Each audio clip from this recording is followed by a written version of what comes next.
सलाम पाकिस्तान 24 न्यूज़ के साथ मैं हूं ज़शान बशीर। हेडलाइंस आप जान चुके, खबरों की तफसीलात की जानिब बढ़ते हैं। सबसे पहले अहम खबर आपको दें कि वज़ीर आज़म शहबाज शरीफ समेत 15 लीगी रहनुमा कुछ देर बाद लंदन के लिए रवाना होंगे। लीगी वक्त में अयाज सादिक, ख्वाजा आसिफ, साद रफ़ीक, राना सनाउल्लाह, मरीम औरंगज़ेब शामिल हैं। लीगी वक्त आज और कल लंदन में पार्टी इजलासों में शिरकत करेगा। मज़ीद जान लेते हैं, अवैस कियानी हमारे साथ मौजूद हैं। अवैस, बताइएगा क्या मसरूफियात रहेंगी अरकान की वहाँ पर? देखिए, आपसे कुछ देर बाद वज़ीर-ए-आज़म शहबाज शरीफ जो है 15 जो रुकनी जो वक्त है उसके हमरा जो है वो लंदन रवाना हो रहे हैं। अयाज सादिक, ख्वाजा आसिफ, साद रफ़ीक, वज़ीर दाखिला राना सनाउल्लाह, मरीम औरंगज़ेब समेत दीगर जो लीगी जो रहनुमा हैं वो इस वक्त का हिस्सा हैं। जबकि मीडिया टीम और सिक्योरिटी जो पर्सनल्स हैं वो भी इस 15 रुकनी वक्त का जो है वो हिस्सा हैं। वज़ीर-ए-आज़म शहबाज शरीफ वो जितने भी जो लीगी जो गुजरा हैं वो कायद नून लीग मियाँ नवाज शरीफ को जो है कैटेसी के तौर पर भी वहाँ पर जा रहे हैं। 2 दिन इनकी जो है मसरूफियात रहेंगी। वहाँ पर पार्टी इजलास होंगे जिसमें अगला लाहे अमल जो सियासत का है जो उसके हवाले से नवाज शरीफ जो है इनको गाइडलाइंस देंगे। उसके साथ जो आने वाला जो बजट है और जो आम इंतखाबात हैं उस हवाले से क्या स्ट्रेटेजी जो अपनाई जाएगी वो तमाम तर जो है मामलात जो हैं उन पर अहम फैसले मुतवक्किल हैं। जुमे के रोज़ जो है वापस जो है ये वक्त वापस वतन वापस पहुँचेगा। अवैस कियानी साथ ही मौजूद रहिएगा। लंदन से सादिया खान भी हमारे साथ मौजूद हैं, उनसे मज़ीद जान लेते हैं। सादिया, बताइएगा वज़ीर आज़म शहबाज शरीफ वफ़द के हमरा आज लंदन पहुँच रहे हैं, इजलास होंगे, मुलाकातें होंगी मियाँ नवाज शरीफ और दीगर लोगों से। वहाँ पर क्या मामलात हैं जिन पर बात की जाएगी? जी बिल्कुल, कल मियाँ मोहम्मद नवाज शरीफ ने शहबाज शरीफ के साथ वीडियो लिंक के लिए जो है वो मुलाकात की है और गुफ्तगू भी हुई है और मुख्तलिफ जो अमूर है उन पर तबादला किया गया है। इसाक़दार ने बताया है कि कल कुछ ऐसे मामला थे जिन पर डिस्कशन करना जरूरी था और इसी बुनियाद पर नवाज शरीफ ने शहबाज शरीफ को उनकी काबीना के हमरा यहाँ लंदन बुलाया है। लंदन का एजेंडा जो है वो फिलहाल तो ये कहा जा रहा है कि मुल्क को जो माशी बहरान का सामने है उसको निकालने के हवाले से। उसके साथ साथ आज जब मियाँ मोहम्मद नवाज शरीफ हम मीडिया से गुफ्तगू की, उन्होंने कहा कि हमारा मकसद सिर्फ ये कि हम आवाम पर और मज़ीद बोझ नहीं डाल सकते। तो कल की मुलाकात जो होने जा रही है बेसिकली शहबाज शरीफ को जो माशी बहरान का सामना है या वहाँ पर जो महंगाई का बोझ डला हुआ है उसके हवाले से कुछ चीज़ें डिस्कस करना थी। इसके साथ साथ पार्टी का ये कहना है कि नवाज शरीफ जो है वो मौजूदा हुकूमत की कारकर्दगी से कुछ ज़्यादा खुश नहीं है और वो चाहते हैं कि आवाम को बड़ा रिलीफ दिया जाए ताकि आइंदा इलेक्शन में आवाम को जो का मोटो है वो भी समझ आ सके। इसके साथ साथ बताती चलूँ कि सबसे अहम बात जो कही जा रही है वो कही जा रही है कि इलेक्शन जो है उस पर तबादला ख्याल हो सकता है और इलेक्शन कब होंगे और इलेक्शन इस्लाहात जो हैं उसके हवाले से तबादला ख्याल होगा।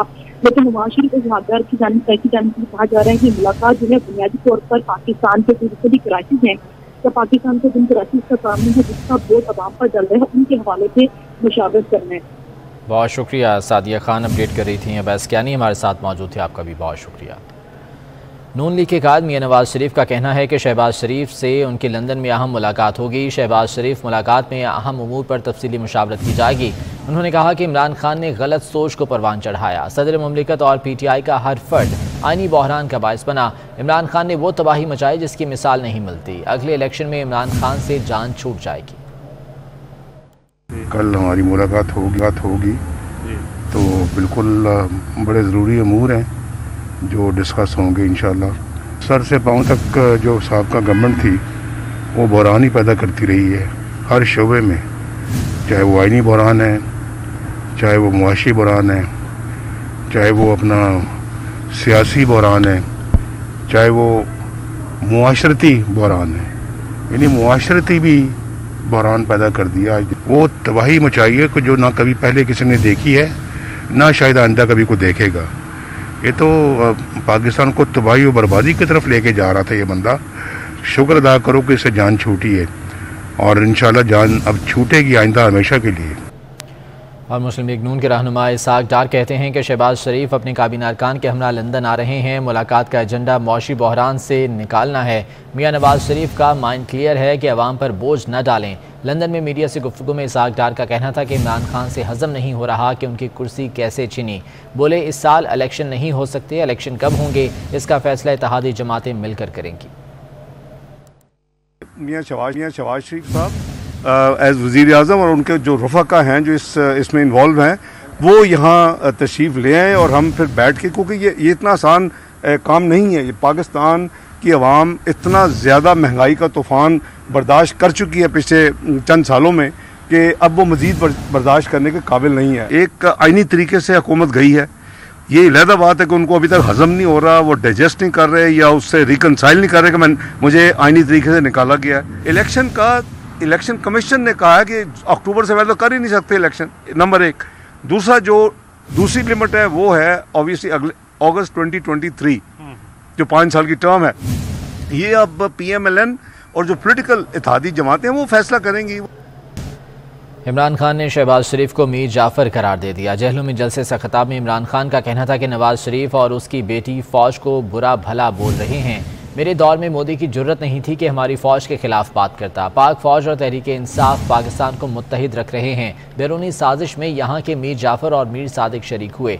शहबाज शरीफ, तुम्हें जुर्रत है कि रूस से गंदम तेल खरीदने की बात करो? मैंने कहा था इक़्तिदार से निकलूंगा तो ज़्यादा ख़तरनाक होऊंगा। अब 20 लाख नहीं 25 लाख अफराद इस्लामाबाद पहुँचेंगे।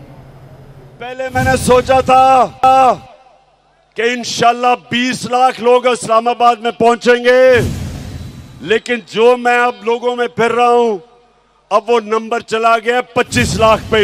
ये वो है कि इसका बड़ा भाई नवाज शरीफ और उसकी बेटी वो फौज को बुरा भला कहते हैं और ये बूट पॉलिश करता है। तुम वो हो जो मैं मीर जाफर का कहता हूं, तुम हो वो मीर जाफर। ये जो तुम आप आ गए ऊपर, मैंने तुम्हें कहा था कि मैं जब इक़्तिदार से निकलूंगा मैं ज्यादा खतरनाक बनूंगा तुम्हारे लिए। एक पाकिस्तान की फौज इस मुल्क को इकट्ठा रख रही है और दूसरा तहरीक इंसाफ जो सारे पाकिस्तान की फेडरल पार्टी है। मेरे दौर में मोदी ने यह क्यों नहीं कहा? वो मेरी फौज के खिलाफ उसकी जुर्रत नहीं थी बात करने की, क्योंकि मैं नरेंद्र मोदी को कहता था कि तुम इस्लाम दुश्मन हो। वज़ीर इत्तला सिंध शर्जील मेमन का कहना है कि सिंध पाकिस्तान का खुद मुख्तार सूबा है। सिंध के लोग सियासी तौर पर बाशऊर हैं। सिंध के अवाम इमरान खान जैसे झूठे शख्स के झांसे में नहीं आएंगे और इमरान खान को घास भी नहीं डालेंगे। 2018 में सिंध के अवाम ने इमरान खान को दिन में तारे दिखा दिए थे। उनका कहना था कि आसिफ जरदारी पर कभी कोई इल्ज़ाम साबित नहीं हुआ। उनकी सियासी बसीरत और फैसलों को उनके मुखालिफ भी मानते हैं।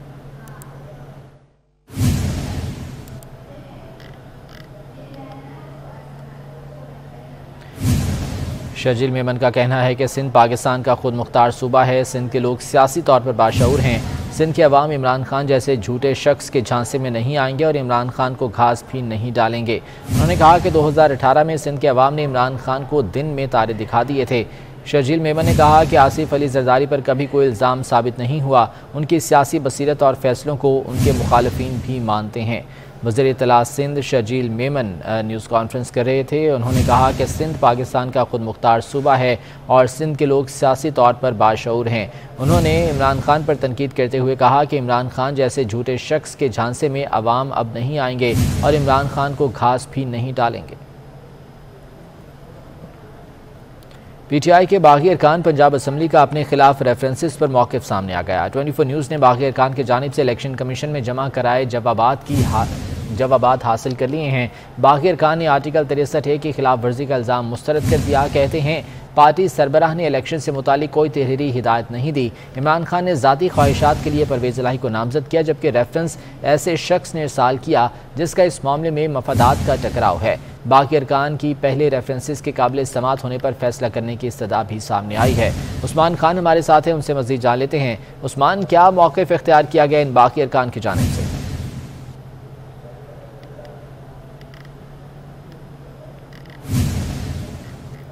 उस्मान खान, अगर आप मेरी आवाज़ सुन पा रहे हैं तो बताइएगा, इलेक्शन कमीशन में बागी अरकान की जानिब से क्या मौक़िफ़ इख्तियार किया गया है? जी बहुत शुक्रिया जीशान। मुनहरिफ अरकान ने इलेक्शन कमीशन को अपना तहरीरी जवाब जो है वो जमा करवा दिया है। जो हमें मौसूल हुआ है उसके मुताबिक मुनहरिफ अरकान ने रेफरेंसेस को कानून के खिलाफ और आइन के खिलाफ करार दिया। मुनहरिफ अरकान ने आर्टिकल 63A के खिलाफ वर्जी के इल्ज़ाम को भी मुस्तरद किया। उन्होंने कहा कि पार्टी सरबराह की जानिब से इलेक्शन से मुतल्लिक कोई तहरीरी हदायत मौसूल नहीं हुई। शोकाज नोटिस में ज़ाब्ता अखलाक पर अमल नहीं किया गया। 63A की खिलाफ वर्जी से मुतल्लिक कोई सबूत फराहम नहीं किया गया। पार्टी सरबराह इमरान खान ने ज़ाती ख्वाहिशात के लिए परवेज़ इलाही को नामजद किया। माजी में इमरान खान ने परवेज़ इलाही को डाकू करार दिया। हमारे खिलाफ झूठा और बेबुनियाद प्रोपेगेंडा किया गया है। मुनहरिफ अरकान ने रेफरेंसेस को नाकाबिल समाअत करार दे दिया। रेफरेंसेस ऐसे शख्स की तरफ से इरसाल किया गया है जिसके मुफादात का टकराव है। इलेक्शन कमीशन से पहले रेफरेंसेस की काबिल समाअत होने पर फैसला करने की इस्तदा है। उन्होंने तहरीरी जवाब में ये भी कहा है, इस्तदा की है कि आयशा गुलाली केस का भी हवाला दिया और कहा कि हमारे खिलाफ रेफरेंसेस आर्टिकल 63A पर पूरा नहीं उतरते, इलेक्शन कमीशन रेफरेंसेस को खारिज करे। जी बहुत शुक्रिया उस्मान अपडेट करने के लिए। वज़ीर-ए-आज़म शहबाज शरीफ से JUI के सरबराह मौलाना फजलुर रहमान ने मुलाकात की है। मुलाकात में सियासी सूरत हाल पर सलाह मशवरे किए गए। दोनों रहनुमाओं ने जमहूरियत के इस्तेहकाम के लिए तमाम सियासी जमातों से मिलकर काम करने पर इत्तफाक किया है। वज़ीर-ए-आज़म शहबाज शरीफ और मौलाना फजलुर रहमान की मुलाकात हुई जिसमें मुल्क की मौजूदा सियासी सूरत हाल के हवाले से बातचीत की गई और सलाह मशवरे किए गए। वज़ीर तवानाई खुर्रम दस्तगीर ने मुल्क में लोड शेडिंग सिफर होने का दावा कर दिया। उनका कहना था कि शोबा तवानाई भी अज़ाब इमरानी से शदीद मुतासिर हुआ। साबिका हुकूमत की नाअहली की वजह से बिजली के कई कारखाने बंद हुए। लोड शेडिंग कम करने के लिए इजाफी वसाइल दरकार हैं। वज़ीर-ए-आज़म ने नई तवानाई पॉलिसी मुरतब करने की हिदायत की है। एक नंबर है, मुल्क में लोड शेडिंग सिफर थी और मुल्क में तलब से ज़्यादा जो सप्लाई थी बिजली की वो मौजूद थी। 4 साल का अज़ाब इमरानी इस मुल्क पर मुसल्लत रहा है, उसके बिजली के हवाले से उसका एक नंबर है और वो है 7104 मेगावाट। ये था अज़ाब जो इस बदइंतज़ामी और माफिया सरपरस्ती के नतीजे में इस मुल्क के अवाम भुगत रहे थे। लोड शेडिंग को महदूद करना है तो हमें इजाफी वसाइल दरकार होंगे। उसकी हमने आज दरख्वास्त की है वज़ीर-ए-आज़म से भी और काबीना से भी, जिसका हमें उम्मीद है मुस्बत जवाब मुतवक्को है। कराची शहर में एक बार फिर बदतरीन लोड शेडिंग का सिलसिला शुरू हो गया कि इलेक्ट्रिक ने सार्फिन को लोड शेडिंग का नया शेड्यूल भेज दिया जिस पर सार्फिन ने गम और गुस्से का इजहार किया है। हबीब खान की रिपोर्ट देखिए। के इलेक्ट्रिक के बुलंद बांग दावे धरे रह गए। रवां बरस सिस्टम में 450 मेगावाट बिजली शामिल करने के दावे के बावजूद शहर में लोड शेडिंग की अबतर सूरत हाल। मुस्तस्ना इलाकों के सार्फिन को भी लोड शेडिंग का शेड्यूल मौसूल हो गया। शदीद गर्मी में लोड शेडिंग शहरियों के लिए अजियत बन गई। लाइट की तो पूरी परेशानी है लाइफ की। पूरी तकरीबन सुबह रात को भी 3:30 बजे आई है लाइट। मेरे ख्याल में पूरी रात गई थी लाइट। थोड़ी देर आती है फिर चली जाती है, फिर रात को सारी रात तंग कर रही है। लाइट है कहाँ, ना रात को सुकून है ना दिन में सुकून है। पूरी रात हो गई, लाइट तो है ही नहीं। अभी आई है 8:30 बजे की गई हुई है, अब आई है रात को 1 बजे गई है, 3-3:30 बजे लाइट आई है। लाइट के बारे में तो पूछो मत। शहर में लोड शेडिंग से मुस्तस्ना इलाकों में भी दोबारा 6 से 12 घंटे का शेड्यूल जारी कर दिया गया। गुज़िश्ता बरस के मुकाबले रवा साल लोड शेडिंग बढ़ा दी गई है। और कराची के इलाके लियारी में बिजली की बदतरीन गैर एलानिया लोड शेडिंग के खिलाफ मुश्तिल मकीन सड़कों पर निकल आए। जमात इस्लामी से ताल्लुक़ रखने वाले इलाका MPA सैयद अब्दुल रशीद भी एहतजाज में शामिल हो गए। कराची में गैर एलानिया लोड शेडिंग के खिलाफ एहतजाज का सिलसिला शुरू हो गया है। लियारी में बिजली की बदतरीन गैर एलानिया लोड शेडिंग के खिलाफ मुश्तिल मकीन सड़कों पर निकल आए और एहतजाज किया। कैनेप 2 न्यूक्लियर पावर प्लांट बंद कर दिया गया है। पावर प्लांट की बंदिश की वजह से नेशनल ग्रिड से 1100 मेगावाट निकल गए। बिजली का शॉर्टफॉल 5500 मेगावाट से तजावुज कर गया है। अवैस कियानी हमारे साथ मौजूद हैं, उनसे मजीद जान लेते हैं। अवैस, क्या वजह बनी इस पावर प्लांट के बंद होने की? देखिए, कैनेप 2 जो कराची में न्यूक्लियर पावर प्लांट है ये बंद हो गया है। नेशनल ग्रिड से 1100 मेगावाट जो है वो निकल गए हैं। बिजली का शॉर्टफॉल 5500 मेगावाट से तजावुज कर गया है। तो पावर प्लांट सालाना मरम्मत की वजह से आज जो है वो बंद किया गया है। जो हुकाम ये बता रहे हैं, पावर प्लांट की मेंटेनेंस में जो है 45 दिन लग सकते हैं। हुकाम का ये भी कहना है कि बिजली की तरफ 26,000 पैदावार 20,400 मेगावाट है। मुख्तलिफ शहरों में इस वक्त 8 से 12 घंटे की लोड शेडिंग जो है वो जारी है। बहुत शुक्रिया अवैस कियानी अपडेट करने के लिए। लाहौर चैम्बर ने वज़ीर-ए-आज़म शहबाज शरीफ को ख़त लिखकर महंगी पेट्रोलियम मसनूआत की बचत के लिए तजावीज़ पेश कर दी हैं। ख़त में तजवीज़ दी गई है कि तमाम सरकारी और निजी दफातर हफ्ता और इतवार को बंद रखे जाएँ। बाजार और कारोबारी इदारे दिन की रोशनी में ही खोले जाएँ। इतवार को पेट्रोल फ्री डे करार दिया जाए और सिर्फ मरीजों को इस्तिस्ना दिया जाए। अवाम को अशिया की खरीदारी के लिए साइकिल इस्तेमाल करने की तरगीब दी जाए। 1800 सीसी और ज़ात की लग्जरी गाड़ियों की दरामद पर टैरिफ बढ़ाया जाए। निजी और सरकारी दफातर में प्रीपेड मीटर्स नस्ब किए जाएँ। कराची में एक तरफ लोड शेडिंग है तो दूसरी तरफ हीट वेव का खतरा भी सर पर खड़ा है। सिंध भर में शदीद गर्मी की नई लहर आने का इम्कान है। महकमा मौसमियात ने खतरे की घंटी बजा दी। दर्जा हरारत 50 डिग्री तक जा सकता है। जावेद कायम खानी की रिपोर्ट देखिए। कराची वाले हो जाएं होशियार, शहर में सूरज आग बरसाने को है तैयार। शहर कायद समेत अंदरूने सिंध में शदीद गर्मी की नई लहर ने खतरे की घंटी बजा दी। कराची में 12 से 16 मई तक पारा 40 डिग्री तक जाने का इम्कान है। महकमा मौसमियात के मुताबिक शहर कायद में फिल वक्त हीट व्यू का खतरा नहीं, लेकिन मौसम शदीद गर्म रहेगा। कराची में ऐसा हीट वेव का खतरा नहीं है, अलबत्ता कराची में गर्म और मरतूब मौसम तो चल ही रहा है। 36 डिग्री 35-36 पिछले दिनों से टेम्परेचर चल रहा है, लेकिन अब ग्रेजुअली बढ़ेगा ये। यानी कल 37 तक जा सकता है और परसों 38 या 39 तक जा सकता है। इधर मुमकिना हीट व्यू के खतरे के पेश नजर DCO जुनूबी ने हेल्पलाइन नंबर जारी कर दिए। DCO जुनूबी अब्दुलसत्तार ईसानी ने शहरियों को एहतियाती तदाबीर इख्तियार करने का मशवरा दिया। दूसरी जानिब कराची के मुकाबले अंदरूनी सिंध में हीट व्यू अलर्ट जारी कर दिया गया। दादू और लाड़काना में दर्जा हरारत 50 डिग्री सेंटीग्रेड तक जा सकता है। तो मुल्क भर में शदीद गर्मी की लहर जारी है। दिन भर सूरज आग बरसाता रहा। मुल्क के बेशतर इलाकों में मौसम गर्म और खुश्क, जबकि मैदानी इलाके शदीद गर्मी के ज़ेरे असर रहे। आज सबसे ज़्यादा दर्जा हरारत जैकबाबाद में 47 डिग्री सेंटीग्रेड रिकॉर्ड किया गया। रहीम यार खान में 46, सिब्बी, तुरबत, मिट्टी, रोहड़ी और खैरपुर में पारा 45 डिग्री को छू गया। मोहिंजोदड़ो, दादू, लाड़काना, बहावलपुर और मुल्तान में दर्जा हरारत 44, सक्खर में 43, नवाबशाह, जहलुम, साहिवाल, फैसलाबाद और DI खान में 42 डिग्री सेंटीग्रेड रहा। हैदराबाद में 41, लाहौर और बन्नू में दर्जा हरारत 40 डिग्री तक रिकॉर्ड किया गया। महकमे मौसमियात के मुताबिक आइंदा 24 घंटों में मुल्क के बेशतर इलाकों में मौसम गर्म और खुश्क रहेगा। ताहम वसी और जनूबी मैदानी अजला में दोपहर के बाद गर्द आलूद हवाएं और झक्कड़ चलने का इम्कान है।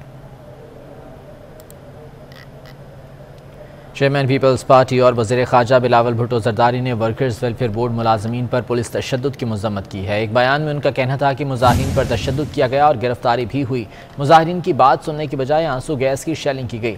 वर्कर्स वेलफेयर बोर्ड मुलाजमीन की हक तलफी नहीं होने देंगे। बिलावल भुट्टो ज़रदारी ने 2254 बरतरफ मुलाजमीन का मामला फौरी हल कराने की हिदायत की थी। वफाकी वज़ीर सेहत अब्दुल कादिर पटेल की ज़ेर सदारत कौमी इदारा सेहत में इजलास हुआ। मेजर जनरल आमिर अकरम ने कोरोना वायरस की सूरत हाल पर ब्रीफिंग दी। इजलास में बताया गया कि कतर से आए शहरी में ओमिक्रॉन का सब वेरिएंट पाया गया है। शहरी में कोरोना की मामूली अलामात थीं और अब वो सेहत याब हो चुका है। अब्दुल कादिर पटेल का कहना था कि सूरत हाल की मुसलसल निगरानी की जा रही है। इस वक्त तशवीश की कोई बात नहीं है। वज़ीर ख़ारजा बिलावल भुट्टो ज़रदारी का कहना है कि दौरा अमरीका का शेड्यूल अभी तय नहीं हुआ। अमरीकी वज़ीर ख़ारजा के साथ टेलीफोन पर अच्छी बातचीत हुई। उम्मीद है आगे चलकर पाक अमरीका ताल्लुकात पर काम कर सकेंगे। मीडिया से गुफ्तगू में बिलावल भुट्टो ने इमरान खान को पार्लियामेंट में वापस आकर अपोजिशन लीडर का किरदार अदा करने का मशवरा भी दिया। जहाँ तक अमेरिका का दौरा है, कोई अमेरिका का दौरा फाइनलाइज नहीं हो चुका है। अब तक हमारा एक ही फ़ोन कॉल रहा है अमेरिका का वज़ीर ख़ारजा के साथ, बहुत अच्छा रहा है और उम्मीद है कि आगे जाके हम जो भी पाकिस्तान के ताल्लुकात हैं उन पे काम कर सकेंगे। और खान साहब कहता है कि ये एक बैरूनी मुल्क का साजिश है, एक इंटरनेशनल साजिश है। हम कहते हैं कि बैरूनी मुल्क नहीं, इंटरनेशनल नहीं, ये जमहूरी साजिश कि ये व्हाइट हाउस का साजिश नहीं, ये बिलावल हाउस का साजिश था। आप सब मेरे गवाही देंगे कि मैंने 3 साल जदोजहद की कि अपोजिशन को इस पेज पे लेकर आए, कि हम अदम एतमाद लेकर आए, लॉन्ग मार्च करें, अदम एतमाद पेश करके इस हुकूमत को घर भेजे और हमने जो कहा वो करके दिखाया। खान साहब को खुद पार्लियामान में वापस आना चाहिए, कायदे हिज़्ब इख्तिलाफ का ओहदा को संभालना चाहिए। अफवाज और क़यादत को निशाना बनाने पर रिटायर्ड फौजी अफसरान बरहम हो गए। रिटायर्ड फौजी अफसरान का कहना है कि हर इख्तिलाफ काबिल एहतराम, लेकिन अब बात हमारे घर पर आ गई है। फ़ौज और अवाम में तकसीम पैदा करने की कोशिश की जा रही है। जो फ़ौज को गद्दार कहते हैं वो खुद गद्दार हैं। रिटायर्ड ऑफिसर्स और जवान अपनी फ़ौज और चीफ के साथ खड़े हैं। इमरान खान साहब, ये आप क्या कर रहे हैं? आप फौज के खिलाफ बातें क्यों कर रहे हैं? आपकी रिसेंट कैंपेन में हर जगह पे आप फौज को बुरा भला कह रहे हैं, डायरेक्टली और इनडायरेक्टली। क्या हो गया आपको? यही फौज थी जो आपकी सपोर्ट में थी, लेकिन आप इसी फौज के मुख्तलिफ रैंक्स में, मुख्तलिफ फाइल्स में आप समझते हैं कि आपके इस तरह करने से बीच में ना इत्तेफाकी आएगी, या आपकी गलत फहमी है। ऐसा करने से सिर्फ इस मुल्क का और इस फौज का नुकसान होगा और किसी का नहीं होगा। जब तक सियासी इख्तिलाफात थे, हर इख्तिलाफ काबिल एहतराम, लेकिन अब बात हमारे घर पे आ गई है जब खुले आम हमें फौजियों को गद्दार कहा जा रहा है। आर्मी के रिटायर्ड लोग इमरान खान साहब को ये बता देना चाहते हैं कि उन शोहदा जिन फौजियों के सरों को काटकर फुटबॉल खेला गया दहशतगर्दी की जंग में, आप उनके लवाहकीन को क्या बताना चाहते हो कि ये मीर जाफर और मीर सादक वाली फौज है? ऐसा हरगिज़ नहीं है। और आप खाना जंगी की बात करते हैं, खाना जंगी इस मुल्क में नहीं होगी। इस मुल्क के तमाम रिटायर्ड आर्मी के लोग अपने सिपा सालार के साथ शाना बेशाना खड़े हैं। जो इस फौज को गद्दार कह रहे हैं वो खुद गद्दार हैं, वो इस मुल्क के दुश्मन हैं। पाकिस्तान आर्मी चीफ या कोई भी सोल्जर कुछ भी हो सकता है, गद्दार नहीं। और मेरी तरह के रिटायर्ड ऑफिसर्स और जवान जनरल बाजवा के साथ खड़े, अपने चीफ आर्मी स्टाफ के साथ खड़े। हम अपनी क़यादत के साथ हर वक्त शाना बेशाना खड़े हैं और हर किस्म की कुर्बानी जो माजी में भी पेश करते रहे हैं और आइंदा भी पेश करने के लिए तैयार हैं। गाजियों और शहीदों की वारिस अफवाज है और इसका सपा सलार अफवाज पाकिस्तान का फख्र है और हम उनके साथ हर जगह पे खड़े हैं। अफवाज पाकिस्तान जिंदाबाद। हम एक मुनज़्ज़म कौम है, हमें अपने फौज पर फख्र है। हमारी अस्करी अफवाज और खसूसी तौर पे अस्करी क़यादत मुल्क से गद्दारी का सोच भी नहीं सकते हैं। एक फौजी कुछ भी हो सकता है मगर गद्दार नहीं हो सकता। सियासतदान अपनी सियासत करें और पाक फौज को जो है अपने काम करने दें और इनको खामखा बदनाम करने की ये जो है ना साजिश न करें। वफाकी ब्यूरोक्रेसी में आला सतह पर तकर्रुर और तबादले किए गए हैं। चीफ सेक्रेटरी आज़ाद कश्मीर शकील कादिर खान का तबादला करके उन्हें एडिशनल सेक्रेटरी पावर डिवीजन तैनात कर दिया गया है। मज़ीद जान लेते हैं, बाबर शहजाद तुर्क हमारे साथ मौजूद हैं। बाबर शहजाद, बताइएगा इस बारे में। देखिए, वफाकी हुकूमत ने चीफ सेक्रेटरी आज़ाद कश्मीर हुकूमत और दीगर आला अफसरान के तकर्रुर तबादले कर दिए हैं। एस्टेब्लिशमेंट डिवीजन की जानिब से जारी करदा नोटिफिकेशन के मुताबिक ग्रेड 21 के अफसर और वज़ीर-ए-आज़म मुआयना कमीशन के मेंबर मोहम्मद उस्मान चाचड़ को तब्दील करके चीफ सेक्रेटरी आज़ाद जम्मू कश्मीर तैनात कर दिया गया है, जबकि चीफ सेक्रेटरी आज़ाद जम्मू कश्मीर और पाकिस्तान एडमिनिस्ट्रेटिव सर्विस के ग्रेड 21 के अफसर शकील कादिर खान को तब्दील करके एडिशनल सेक्रेटरी वजारत बिजली तैनात किया गया है, पावर डिवीजन तैनात किया गया है, जबकि पावर डिवीजन के एडिशनल सेक्रेटरी ग्रेड 21 के अफसर मुसद्दिक अहमद खान को तब्दील करके एडिशनल सेक्रेटरी खजाना डिवीजन लगाया गया है। इसी तरह सिंध हुकूमत में तैनात पुलिस सर्विस ग्रेड 20 के DIG सोहेल अख्तर को तब्दील करके उनकी खिदमात पंजाब हुकूमत के सुपुर्द कर दी गई हैं। जी बहुत शुक्रिया इस बारे में अपडेट करने के लिए। हुकूमत ने यकसा निसाब तालीम पर काम रोक दिया। रवां तालीमी साल 6वीं, 7वीं और 8वीं का नया सिलेबस नहीं आएगा, पुराने निसाब से ही काम चलाया जाएगा। सदर सर्विंग स्कूल एसोसिएशन रज़ाउर रहमान का कहना है कि तालीमी निज़ाम में एक बार फिर तब्दीली दानिशमंदाना फैसला नहीं है। यकसा निसाब तालीम कौमी असासा है। हुकूमत का मौजूदा तालीमी निज़ाम रोल बैक करना दुरुस्त फैसला नहीं। हसन इकबाल की जानिब से सिंगल नेशनल करिकुलम को रोल बैक करने के बयान की पुरजोर मजम्मत करते हैं।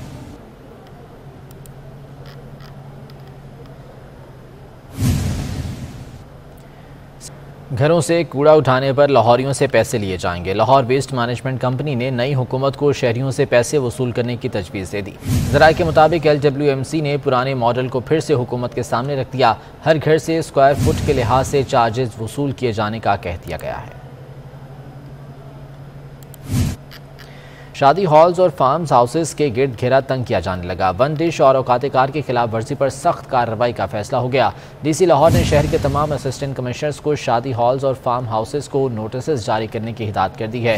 बंदिश और औकात-ए-कार की खिलाफ वर्जी पर शादी हॉल्स को सील करने के साथ साथ भारी जुर्माना किया जाएगा। डिप्टी कमिश्नर का कहना था कि कार्रवाइयों के दौरान जब्त शुदा इजाफी खाना SOS विलेज और दीगर रफाई इदारों को भिजवाया जाएगा। महंगाई का जिन किसी तरह से काबू में आने का नाम नहीं ले रहा। दालें, चावल और दीगर अशिया मजीद महंगी हो गईं। लाहौर के ओपन मार्केट में चावल की कीमतों में 20 से 40 रुपये फ़ी किलो तक का इजाफा हो गया। दाल मसूर 30 रुपये इजाफे के साथ 260 रुपये फ़ी किलो तक जा पहुंची। दाल माश 40 रुपये, सफ़ेद चने 30 रुपये फ़ी किलो महंगे हुए। ज़िला इंतज़ामिया ने मई की नई रेट लिस्ट जारी कर दी है। दूध 110 रुपये फ़ी लीटर और दही 130 रुपये फ़ी किलो, जबकि मटन 1100 रुपये और बीफ 600 रुपये फ़ी किलो में फ़रोख्त होने लगा है। वज़ीर ख़जाना मिफ्ता इस्माइल की आलमी बैंक के नायब सदर जनूबी एशिया हार्टविंग शेफर से मुलाकात हुई है। वज़ीर ख़जाना ने मुल्क की मईशत को दरपेश चैलेंजेस से आगाह करते हुए बताया कि आलमी मार्केट में बढ़ती हुई कीमतों के बायस मौशी चैलेंजेस दरपेश हैं। हुकूमत इन मसाइल से आगाह है। मौशी शरह नमू की राह में हाल रुकावटों को दूर किया जा रहा है। हुकूमत मईशत को मुस्तहकम और पायदार करने के लिए पुरअज़्म है। आइंदा बजट में मौशी बेहतरी के लिए इक़दाम किए जाएंगे। न्यूज़ स्टूडियो से फिल वक्त इतना ही।